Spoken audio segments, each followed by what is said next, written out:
Hey there and welcome back to XCOM. My name is Pete and today we complete another episode of our XCOM Enemy Within Ironman Impossible walkthrough. In the last episode we completed a terror mission and despite being put in a very tricky situation against 2 sector parts we somehow survived and we now only have 7 days left until the next council report comes in. And from this point onwards we will be very selective when it comes to choosing our missions. Of course we will have no choice but to accept things like terror missions in the future as well, but at least for UFO missions we'll only take those that actually help us unlock one of the still missing achievements. And with that being said, let's see what awaits us in today's episode, as we can start things off with a round of scanning.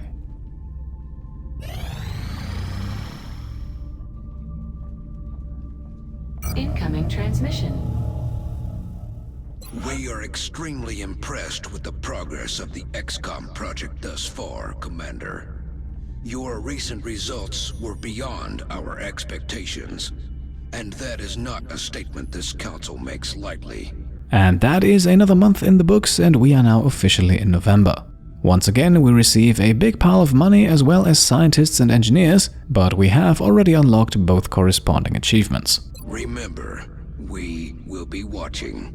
That means we can just keep scanning for now. The time where we had to do extensive prep work in every episode is pretty much behind us. Right, so we have a request from Canada here promising us an absolutely ludicrous reward, and one that we should be able to obtain for ourselves without much issue. The new engineers arrived this morning, Commander. We're always glad to have more help down here.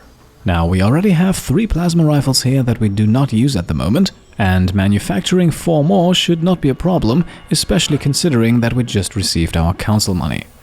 This will of course also cost us a substantial amount of Elerium and alloys, but at this point in the game there is really not a whole lot that we would be using those on, so let us instead use them to solve our financial issues for more or less the rest of the entire game. And there we go, with roughly 5,500 credits in our account we are prepared for pretty much anything. Not that money is something we really need at this point, but the sum nicely underlines that we are more or less just lying in wait here to pull the trigger on that final mission. At this point in the game we are very much in control, the aliens on the other hand not so much. Contact detected. Okay, so first alien encounter of the episode, it is a large scout UFO. Let's send out our firestorm to shoot it down.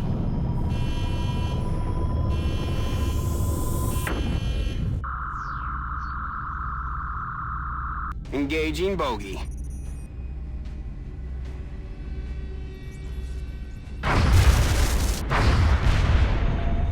Right, that was quick and easy and we now see what's on board, but this is now the point where we just let those aliens be.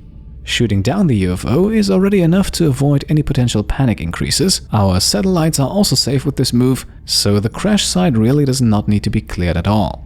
This also adds to our total number of UFO takedowns, and for another achievement we need 40 of those, which means we basically have to skip quite a few crash sites, otherwise the series might continue for another half year or so. So instead we just keep scanning and eventually end up with the next council request, and this time Germany wants some laser pistols. We already have 3, they want 4, so we only have to make 1 more, and for 165 credits as payment I think we can do that. Once again, this also consumes 5 alien alloys, but we have plenty more, and there really isn't a whole lot left in the game that we could use them on. So instead, let's obtain another cash reward here, and then we can continue scanning.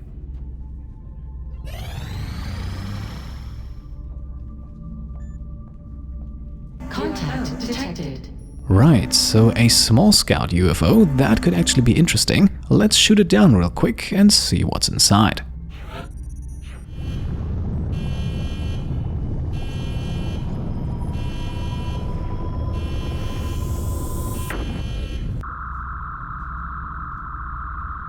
We're in pursuit.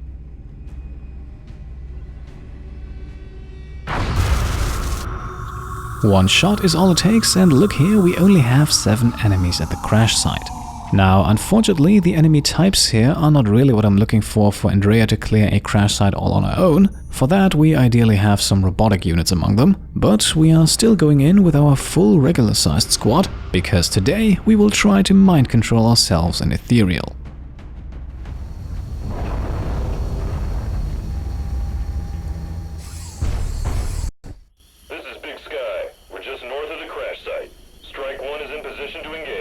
Loud and clear, Big Sky. We'll monitor those readings from here. Strike 1 is authorized to assault the alien craft. Right, so here we are, alien UFO nowhere in sight. Instead, we have what appears to be a small bar ahead of us. The building seems largely intact, and as we can see, it also houses the first melt container. So let's get Louisa inside to scout things out. Stepping off.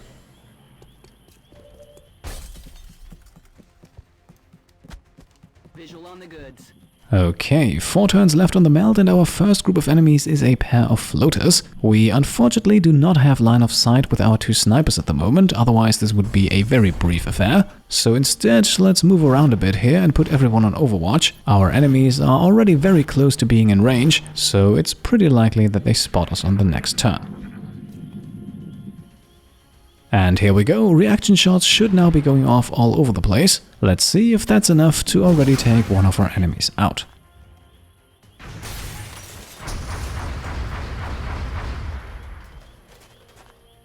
Shot failed to connect.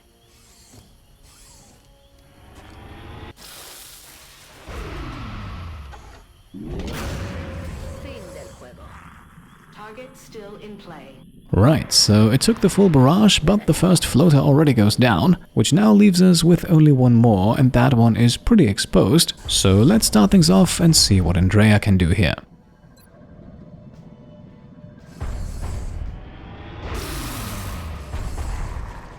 Her shot misses, but we can follow things up with Anette, and in my opinion the chance for a critical hit here is large enough to make this the better option compared to Mindfray, even though the psionic attack would of course guarantee the damage.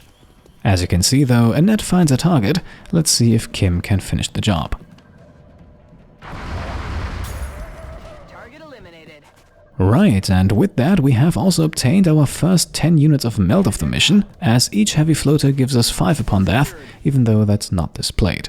And that's 10 more, courtesy of Sharky Santoso. And with that we can now move up our snipers and then keep exploring. Maybe we find more enemies if we go out through the back.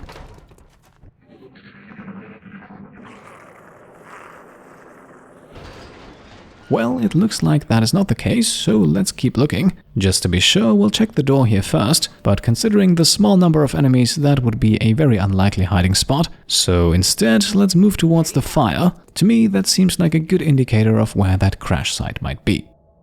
And because Louisa doesn't find anything for now, we can move everyone else up as well. I think on a mission like this, our squad should stick at least somewhat closely together. The risk of being attacked from 2 sides at once is pretty small, I would say.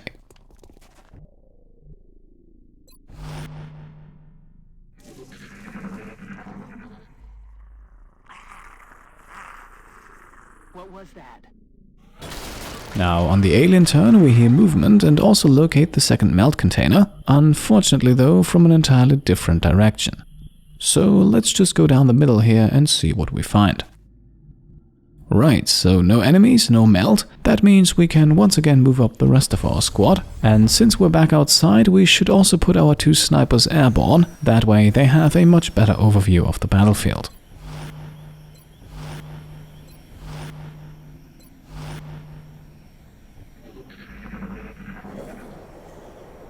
Another alien turn then passes by without any interruption, and at least with Louisa we will keep moving towards the melt here. We will eventually run into the enemies one way or another, and since it looks like we have another group of floaters waiting for us, we should be able to take those out even without her.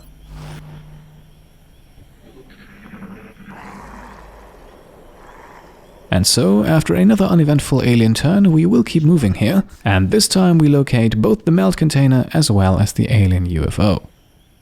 Now, we have 5 turns left to grab the melt and still no enemies in sight, but we also still have 4 charges left on Kim's ghost armor, so she can now do some scouting of her own. Good to go. Right, so it looks like we have found all the remaining enemies for this mission. Straight ahead of us we have the Ethereal accompanied by a Muton Elite, and then a bit further down to the left we have a trio of heavy floaters. And even though we have already made a few moves on this turn already, let's engage anyway. None of the aliens have actually noticed us yet, and brand new, Michelle also has the In the Zone ability now, which means since her first kill here with a critical hit comes against an uncovered enemy, the shot does not cost her an action. The floaters are now active though and have both moved into cover, while the Ethereal and the Muton also seem to have moved, albeit not in any way that would change our approach here. Speaking of which, up next we're now using collateral damage to remove both of the floaters' cover. This will then once again mark them as uncovered for the purposes of in the zone, so let's see how long we can keep Michelle's streak going. I'm almost out of ammo. First of all though, Rosilius can soften up the target here. That way Palladium Talpas can then get herself another guaranteed kill, and her turn is still not done.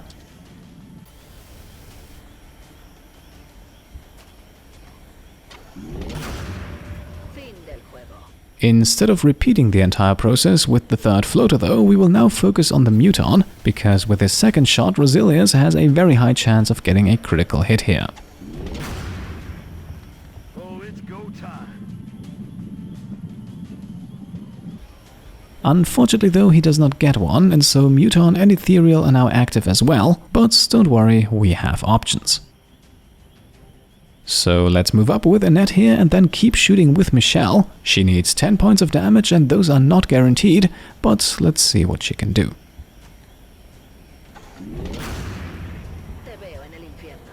Alright, that is perfect, and it allows us to now use Psi Panic on the floater. Had we not killed it earlier, this ability would now have gone to the Muton.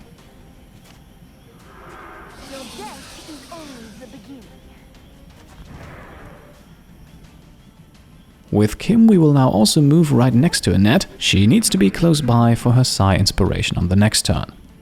Now, the floater remains panicked and doesn't do anything, while the Ethereal never actually saw any of our soldiers, and so it also does not come any closer. The melt container, on the other hand, I think we can abandon that. I am very sure that it will not take us 4 more turns to finish this mission, and Luisa is currently much better used to scout out the area. That also reveals where the Ethereal is hiding, but before we get to it, let's have Michelle take aim against the floater.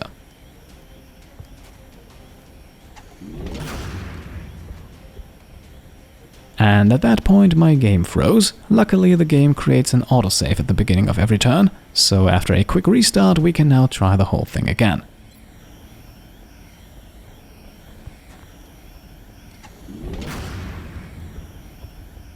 This time Michelle also does 2 more points of damage, but that doesn't really matter. With his next shot, Rosilius would have been able to get the kill here either way. Now up next we're moving Andrea right next to Kim as well, and then we'll have CFD Lupai use her Psi inspiration power. No retreat, no surrender. This now boosts Annette's will score to a lovely 186, and with that we should actually have a decent chance of mind controlling the Ethereal. However, there is still a chance that that fails, and in that case we would have no backup options if we attacked on this turn, so let's just go on Overwatch here. Psi inspiration lasts for 3 turns after all.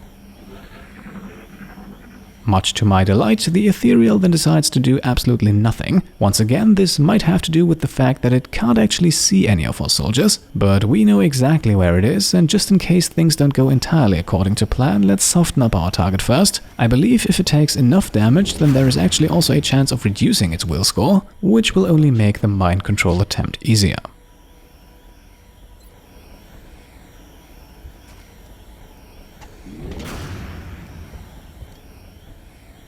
With only 7 hit points left, another shot from Michelle here would be the guaranteed kill. But, well, we're here for something different, so let's try our luck with Anette now, and she actually has a very nice 81% chance of succeeding.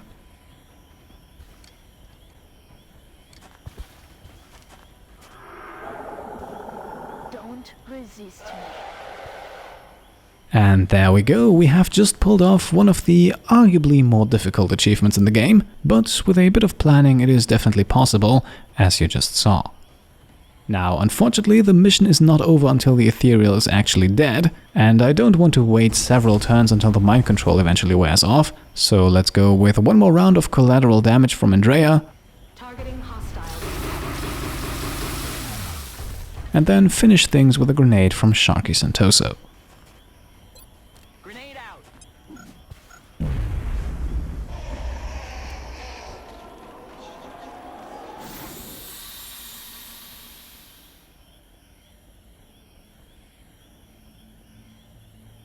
Commander, the operation was a success.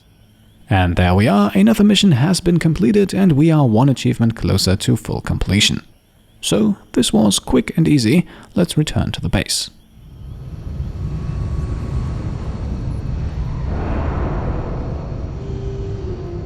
Please express my gratitude to our troops, Commander. In recovering additional meld from the field, they've provided the means for us to expand our development programs. And speaking of meld, with the amount of heavy floaters we killed in this mission, we actually obtained a good amount of that. In total, 45 units, and we'll use those in a second. First of all, though, let's quickly sell the damaged alien artifacts. Not that we don't have enough cash already, but there is really nothing else to do with them. Now, at this point, we have 80 units of meld, which means we finally have enough to build our 4th suit of mech armor. This one will be for Assault Zachariah Rucker, and it will basically just be a fully mechanized boxing glove, because apart from the kinetic strike module, we sadly don't have enough meld to upgrade it any further. But I think for one mission that will do, so let us now assemble our mech army. And we are starting with a familiar face, Nicholas Mahoney, who can jump back into his suit with flamethrower and restorative mist. The mech allows us to deploy a large spray of restorative nanobots, of the same type we use in the medikit. However, its imprecision precludes it from stabilizing critically wounded soldiers. With an aim of 80, he is also good enough to deserve one of our 3 particle cannons, and of course the same will be true for our sniper mech George Teasdale, who first needs to receive a bunch of new abilities though. Now, I won't go too much into detail here, you have seen all of these descriptions before. We are basically going for a build here that maximizes aim and weapon damage output, and in the process we are of course sacrificing a few defensive powers, but with a mech suit that has a flamethrower and a grenade launcher, George won't be fighting on the front lines anyway.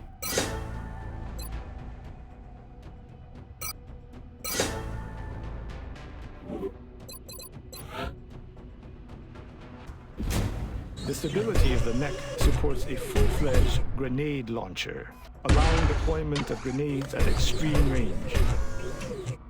With an aim of 105, he will of course also receive a particle cannon, and that leaves us only with Zachariah.